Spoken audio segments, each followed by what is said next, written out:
In the previous part of this chapter, Jainism and Buddhism, I have given you an elaborate detail of Jainism, and now we shall go in detail with the Buddhism. Now, again, the reason for Jainism and Buddhism is the same. That is, people, there were some backlogs, some drawbacks of the early Vedic age, that is Hinduism. In practicing Hinduism, there were certain drawbacks like sacrifice, then the rituals and the customs, and the role of Brahmanas in the society, which was very, very predominant, and the hymns were not understandable by the common people. So these were some of the reasons due to which they wanted to have a very simplified religion which could take care of the poor people, which could give poor people their right to worship their gods. So for these reasons, these two new religions came into existence. Now, the founder of Buddhism is Gautam Buddha or Siddhartha. He was considered as the founder of Buddhism in India, and he was the son of Shuddhodana, the chief of the Shakya clan of Kapilvastu in Nepal, Tarai. And that is the reason Buddha is also called as the Shakya Muni. And he was born in 563 BC in Lumbini Garden near Kapilvastu. His mother Maya, she died at a very young age, when even Buddha was very, very young, and so Buddha was brought up by his stepmother Gautami.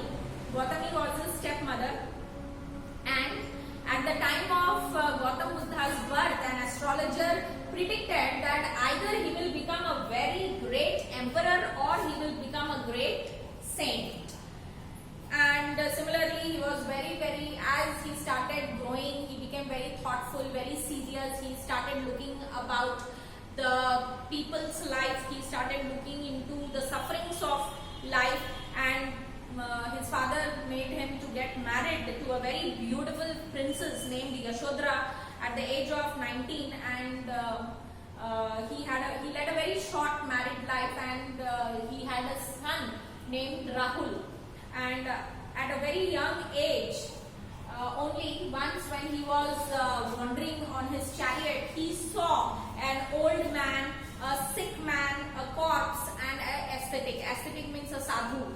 And he realized that life is he realized the true nature of the world, and he realized that life is full of suffering. So how to overcome this suffering?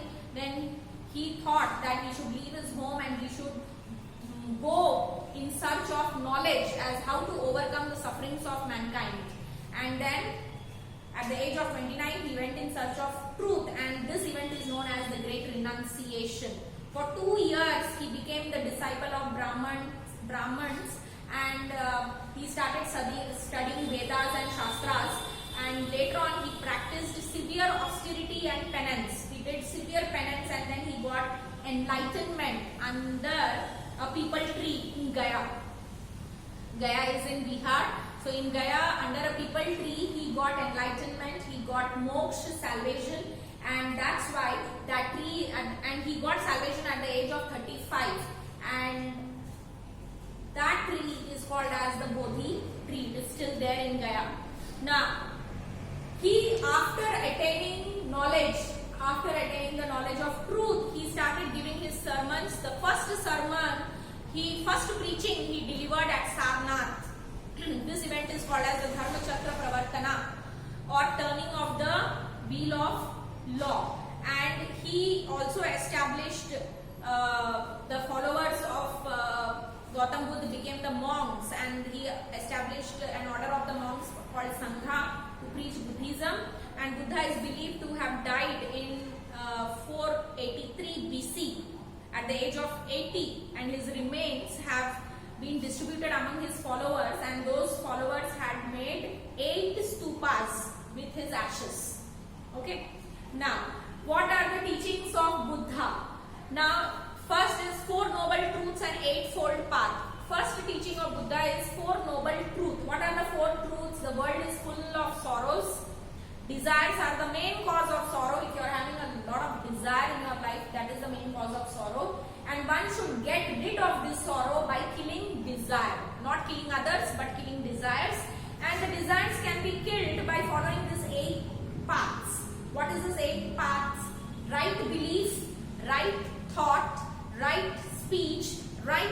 action, right living, right effort, right recollection, and right meditation. So these are the 8 paths. If you are walking on these 8 paths, then only you will reach, you can kill your desires. Now, Buddha considers these paths as the middle path. Why? Because he opposed the sacrifice in Hinduism, and he opposed penance and austerity in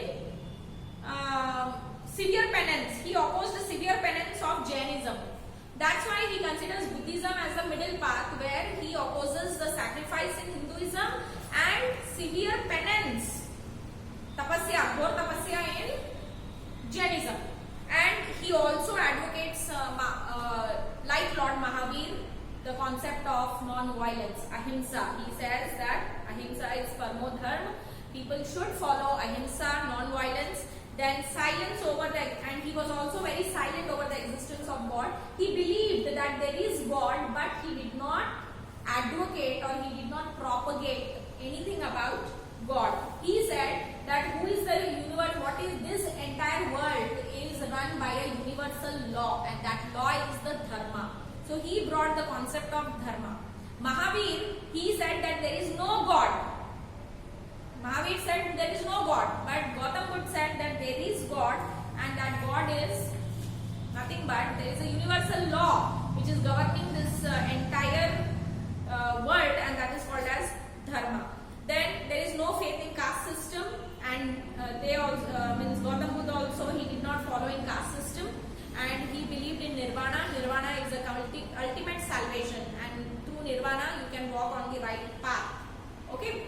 Karma theory, he believed in the theory of karma and rebirth, and he also stressed on righteous conduct. We should have a right conduct. We should have a very good behavior towards others. Good word, good thought, right word, and right deed. What you are thinking, that only you should keep in your mouth, and that only you should behave with others. Now, sects of Buddhism, just like there are 2 sects in Jainism, that is Shvetambars and Digambars. Similarly, in Buddhism, we have 2 sects, that is Hinayana and Mahayana. Now, Hinayana is called as the lesser vehicle of salvation, and Mahayana is called as the greater vehicle of salvation. In Hinayana, they are staunch believers, strict believers of the teachings of Buddha, and they deny the existence of God. And they also follow 8-fold path of life, that is right thought, right word, right deed, right living, right recollection, all those 8 things. And so they say that they are the strong believers of Buddha. Now in Mahayana, that is greater vehicle of salvation, here they believe Buddha only as the incarnation of God. They say that Buddha is a form of God, and according to Mahayana, Bodhisattvas are only Buddhist. Bodhisattvas means a cult which is made, those who follow Buddhism, they are called as Bodhisattvas, worship of Buddha and Bodhisattva. Bodhisattva is the followers of Buddha. The next disciples of Buddha, they are Bodhisattvas. So Bodhisattvas and Buddhas, they are worshipped as gods by the Mahayana sect. Now, impact of Buddhism, what is the impact? Impact means effect. What is the effect of Buddhism?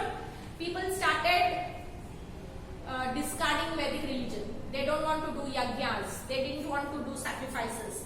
They didn't want to follow the social evils. They didn't want to give a high esteem to the Brahmanas. So the role of Brahmanas had become dull now. Then sculptures. Now they started raising stone images of Buddha. And they raised Buddha as God. Okay, and idol worship. They started making idols of Buddha and the disciples of Buddha, and they started worshipping them. And then they started constructing temples, that is stupas, mathas. They started making stupas and mathas, and in that they used to keep the idols of Buddha and they used to worship it. So that was not prevalent during the time of the early or the later Vedic age. So the Hindus at that particular time, they did not know the art of constructing temples because they used to worship in open air. Now, impact of Buddhism on architecture. Architecture is Buddhist stupas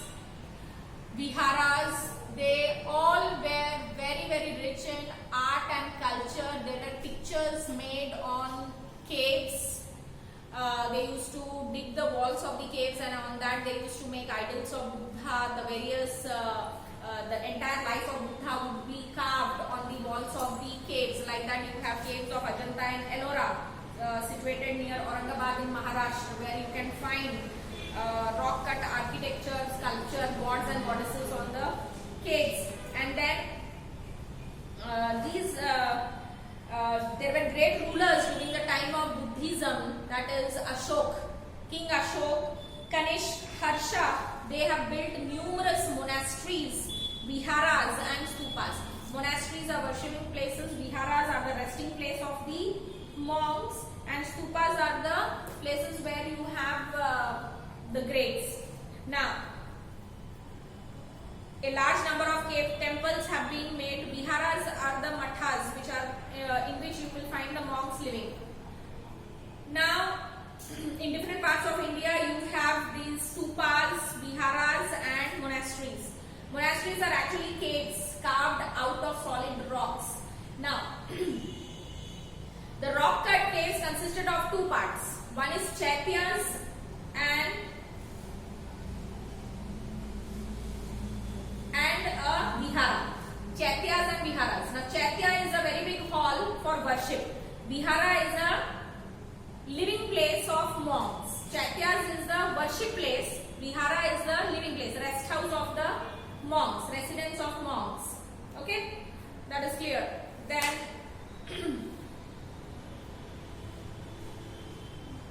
you have the stupas at Amravati. You have many stupas in Amravati also.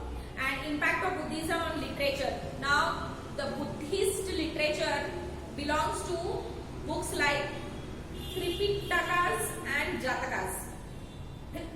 Tripitakas, they are the religious literary books of Buddhism, and these Tripitakas, they are written in Pali language.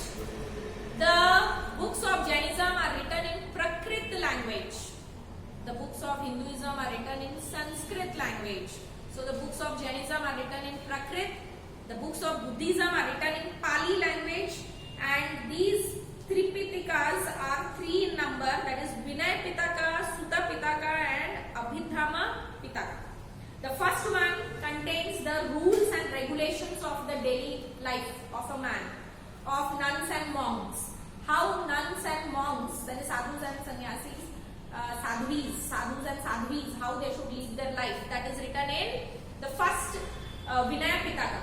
Then the second one, Sutta Pitaka. In that they have written about the Buddhist teachings, moral principles and sayings of Buddha. In the Sutta Pitaka, you will have the teachings, principles and sayings of Buddha. And in the Abhidhamma Pitaka, you will have the interpretation of philosophical doctrines contained in the Sutta Pitaka, means philosophy of life. In the third one, you will have only the philosophy of life. That's all. Jataka tales. You might have heard of Jataka tales. That is the entire life of Buddha, before Buddha. All these is mentioned. The previous births of Buddha. Through Jataka tales, we will get the glimpses of the previous life, previous births of Buddha, and there are nearly 550 Jataka tales which are all written in Pali language. Now, I want you students to, whatever I have taught in these two parts of this chapter, everything is mentioned in your lesson at a glance. So learn the lesson at a glance, point wise. Each and everything if you learn point wise, then you can write any question provided to you. You will not have any doubt. So please learn the lesson at a glance of each and every history lesson. That is of most importance.